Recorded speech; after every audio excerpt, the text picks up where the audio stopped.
Hello, and welcome back to the TTRPGProject.com, or if you're new here, welcome.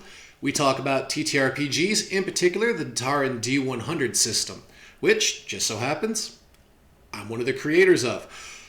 That being said, today I want to talk to you a little bit about the history of how we came about and why we're here.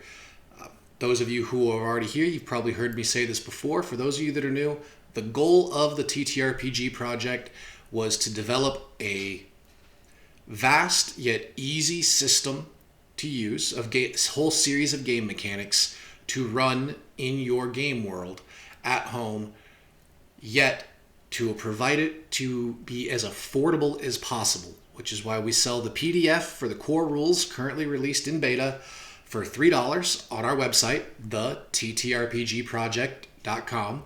Or you can get your paperback book from Amazon, also link at the website, for only $9.99. It's 115 pages. It has weapons, classes, a little map in the back with some monsters for you to have a little adventure already built in. But as we all know, every DM out there, every game master, every castle keeper, every orator, which is my favorite term for it, we all homebrew. So I didn't want to bog down this particular release of the book with a bunch of monsters that I honestly don't have art for. That's coming later when we have the money to continue to expand out. But for now, all text, all mechanics, a little bit of loose lore to help you give foundation if you need some help creating gods and things for your world. If you need it, it's all there. But we're going to get away from the promo, get away from all that. Let's talk a little bit about the history and how we came about. I have been playing games and creating games pretty much my entire life. Me and my brother actually created our first game when I believe we were both in single digits. I know I was. And we played with 2 D6s that we had left over from a board game that had been long since lost and pieces long gone. And it was called Snakebite. And it was a little survival game. We didn't even use a play map or anything. We just had a list of outcomes that would happen. So as you'd roll the dice, if you rolled, say, for example, 3-4, so you had a 7, that would get you maybe a pack of rations or maybe an antidote. If you rolled 2 1s, snake eyes, hence the name of the game, you got bit and you were poisoned. And you had to hope that you had an antidote, or I think we only had 4 turns that we gave ourselves to roll to try to get an antidote, or different outcomes we had on outcome tables that were really just written down on pieces of scratch paper that we had. It was a lot of fun. Not a lot to expand on, but it was a lot of fun. And it got us through a lot of rainy days, and it got us through a lot of otherwise boring days. And it was probably one of the most educational things 2 kids our age could have done, aside from reading a book.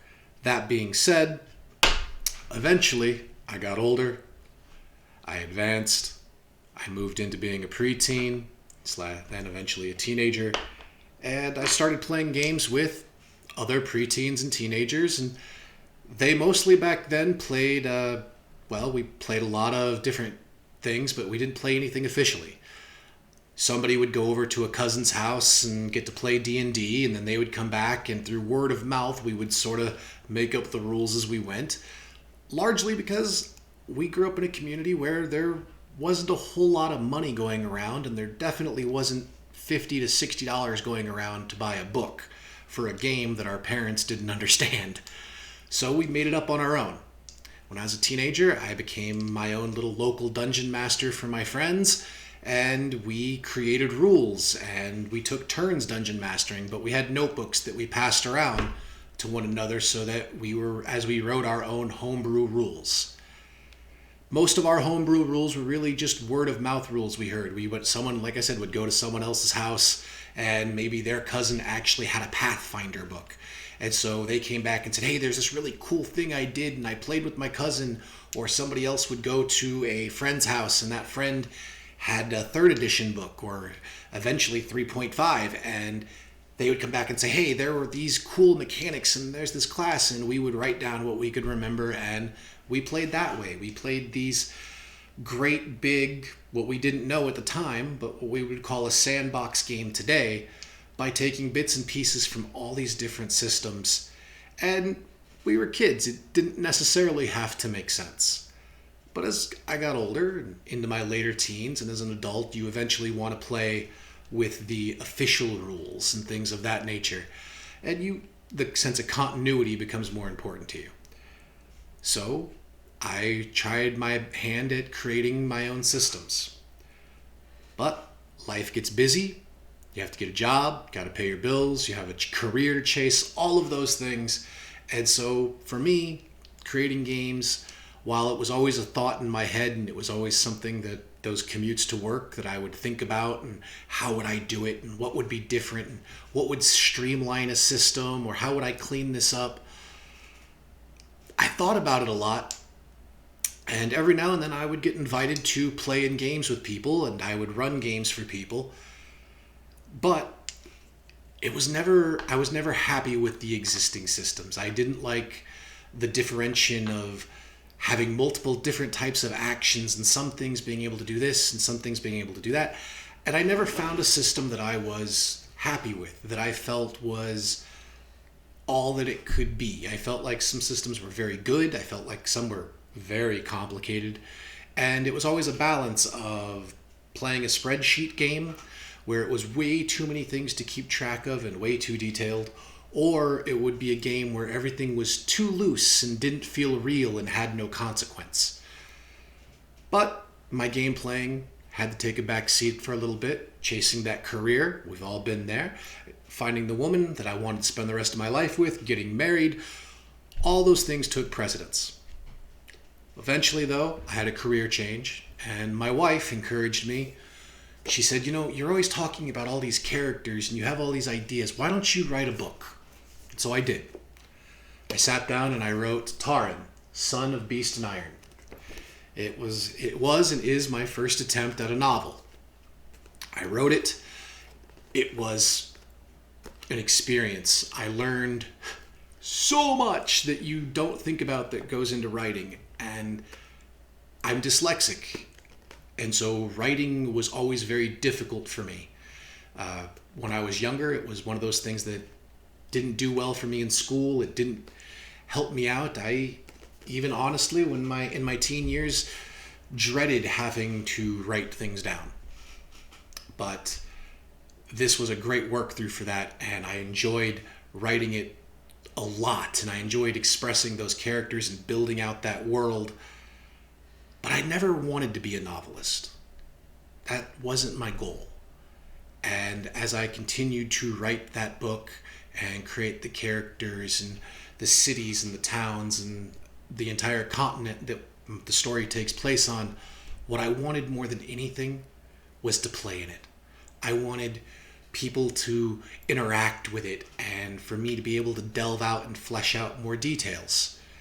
And so I started to think about, well, maybe I should make that game. And then I had a nephew who invited me to his D&D game. It was an experience. He had never played D&D before. He had never been, like I said, he had never played. So here he was, never even playing the game, and he was jumping into the seat of being the dungeon master. And it was a crazy couple weeks. But when we got to the end of it, I said, maybe this would be the way for me to dive into this. And my wife said to me, hey, you don't even like that system all that much. Why don't you make that game you've always been talking about? And I thought about it, and I said, you're right. But I don't just want to make a game for us. I want to make a game for everyone. Because I still remember being that young kid with his friends and making it up as we went and having those conversations where we talked about, I remember at one point we all went and mowed lawns and washed cars to save up enough money so that way hopefully we could get together and buy one of either Pathfinder or Dungeons and Dragons. We wanted to buy an official book, and we did. And then the kid who had it moved away. But that kind of stuff happens, and I remember not being able to afford those things. So nowadays, some systems are completely out there, and it's become a lot more inclusive. But how do we get further out? And I wanted a system that I built to be that. I wanted it to be affordable. So this is why the PDF is available for $3 on our website. So that way people can buy it, you can print a copy. One of our long-term goals, once we get to our first edition, is I want to be able to raise money to donate copies to all the libraries that we can. So that way, no matter where you're from, no matter how old you are, no matter what your financial situation, you have the ability to start gaming. Because when we were younger, one of the things that was a very big detraction from gaming, at least for myself, and I know for some of my friends, was the fact that you would walk into a game store and everything felt so expensive. Which is a big part of what we do here on the TTRPG Project, is we talk about how to game, and we talk about how to game on a budget and how to do it for free in a lot of cases.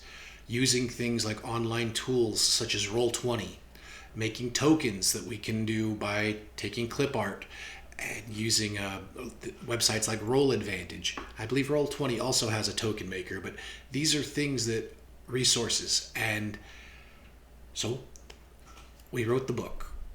My wife, bless her, took all of the madness that is up here after I had put it on paper and went, okay, now let me make it so that people can understand this. And I think she did a really good job of trying to make my insanity understandable. And we started playing test games.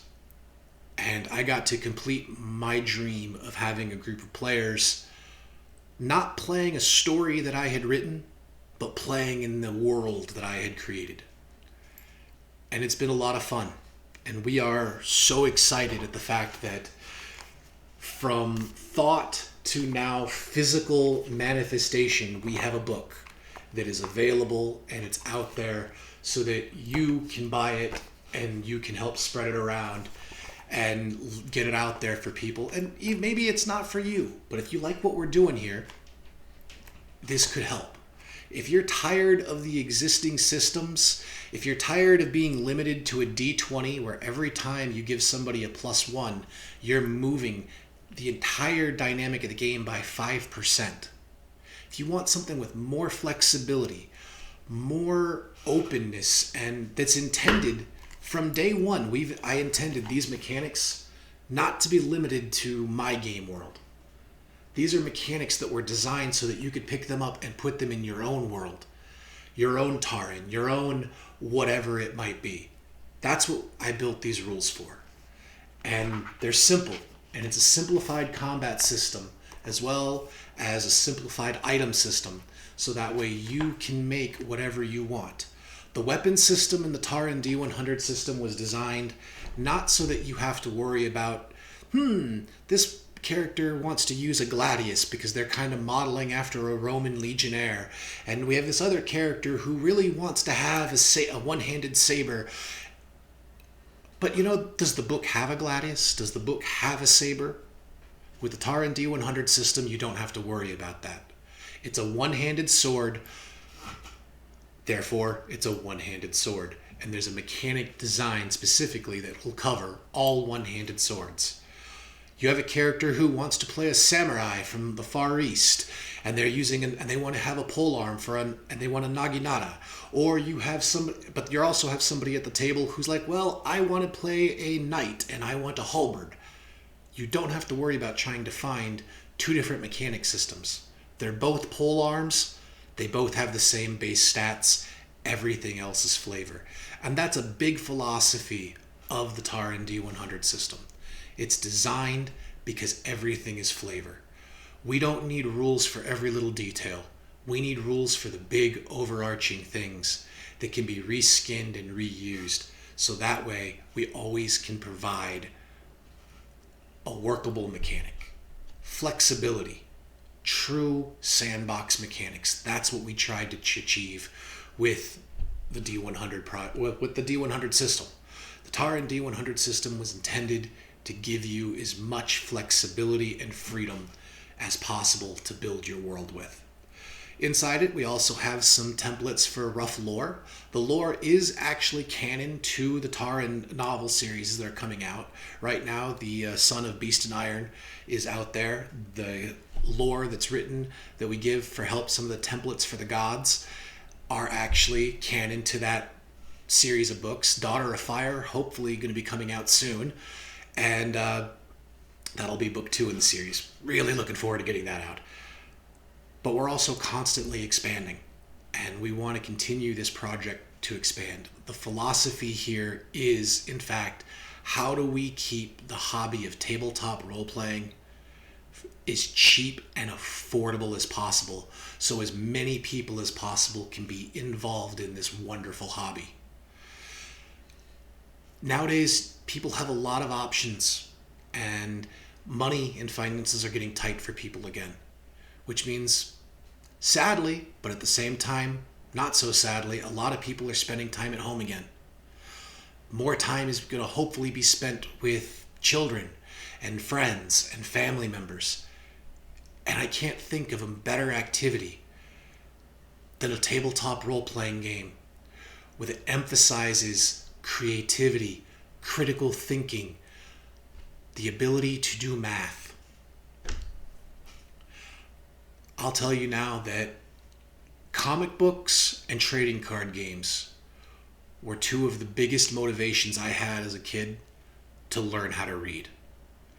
And if it wasn't for comic books, I don't think I would have learned to read as young as I did. And if it wasn't for my love of rolling math rocks, I don't think I would have gotten as good at math as I was. And what more could we ask for? When we were kids, we were learning our math by rolling dice, and we didn't even know it. It was a fun way to learn, and we didn't even know we were learning. That's something that we want to make sure stays around, grows in popularity, and most importantly, is accessible to as many people as possible. That's what the TTRPG Project is all about. That's why we're here. That's why we've designed the Tarren D100 system. And that's why we hope to grow and continue to bring more and more to you and everyone else who decides to play this and enjoy this great hobby. If you're an existing game master and you're looking to change up systems for something a little more fresh, a little more flexible, something that's not bogged down and needing to buy constant updates, check us out. We think the Tarren D100 system will be perfect for you. And if you're new to role-playing gaming, but you're excited about being a game master, being the dungeon master, being the orator, as we like to say, well, if you're looking for something that is completely open, loose, and you're not going to have to worry about your players quoting game lore at you because they read the book, then the Tarren D100 system is probably a good system for you to pick up. It's straightforward. We use a very simple action point system. You don't have to worry about different types of actions. We use a very simple 5-point system that is easy to pick up and that can be taught to just about anyone. Even a 5-year-old could pick up the system very easily. And the reason we adapted to the D100 is, at first we thought about using the standard D20. We avoided the D20 because of the fact that it actually is very limiting. It's very difficult to, well, let's take a look at a property that exists actually. If you look at it, a very popular existing property that puts out books what feels like every 6 months, they use a D20 system. And that, of course, would be Wizards of the Coast's Dungeons & Dragons 5e. And they have a very difficult task of trying to make all those new classes and everything fit inside a system that is limited to a D20. where they're moving increments by 5% every time they do a +1. A D100 system, we're moving in increments of 1%. And it opens up a huge variety and challenges and really expands the system. If you're somebody who's always enjoyed a D20 system, but never thought to give a D100 or try to maybe a D100 that you didn't care for in the past, I encourage you, I implore you, try the Tarren system. Our D100 system is very flexible, and if you think a D20 gives you variety, the D100 gives you 5 times more options. There you have it. That's a little bit about why we're here, what we're doing, and I'd like to know from those of you out there, please, if you like what we're doing here, think about hitting a subscribe, hit a thumbs up, maybe give us a vote up, depending on whether you're watching us on which platform. Subscribe to us, hit that bell icon, all that jazz, and give the game a look. I promise you, in my humble opinion, it's worth it. Of course, I'm a little bit biased, seeing as how I'm one of the creators. It's a great game, though. And I want to know more about what kind of content you guys would like. I do have a video that I'm working on for how a character gets created, and some other stuff we'll walk through the rules in a bit of detail. But I'm really curious how you all feel content should go. Are you interested in watching Let's Plays? One of my beta groups is actually, we're about to finish a campaign coming up, and we'll be reaching out and starting another campaign. Would you guys be interested in watching a campaign be played on Rumble or BitChute or even YouTube potentially? Would you be interested in that? If so, let us know down in the comments section. Come on over to the website, become a member. Oh, speaking of which, memberships. The membership is $1 a month, and every month our goal is to put out new content that is pre-released that we haven't released out to the general beta testing. The people who get behind the paywall, those people for that $1 a month, you are our core beta test group. And for that, and for having access to the forum and giving us your feedback, we intend fully to give you a perk of, hey, we have other stuff we're working on. Here's the other expansions that we're doing. Right now, this month, we're actually getting ready to drop here in a couple days our blacksmith. We have a whole blacksmithing expansion that I've been working on, and it's not finished, but we're going to be releasing what we have so far for those of people who become members, so that way you get to test it first before we finish it out and it goes into the canon and becomes part of the actual main book. There's not only is it a whole blacksmithing, everything, just so much woods and metals and different tools all worked out in there, as well as how to make weapons and what certain materials, how they make weapons better or worse. There's also an actual class that we put in there called the Wandering Blacksmith. And I'm really excited about it because while you don't have to be a wandering blacksmith to do blacksmithing stuff, if you are a wandering blacksmith, you get to do really cool stuff. But more on that at a later date. For now, this has been a little bit more about what we're doing here with the TTRPG Project, a bit more about me, why we're doing this, so that way you can decide for yourself whether or not you feel this is worth supporting. If so, please let us know. We really do appreciate it.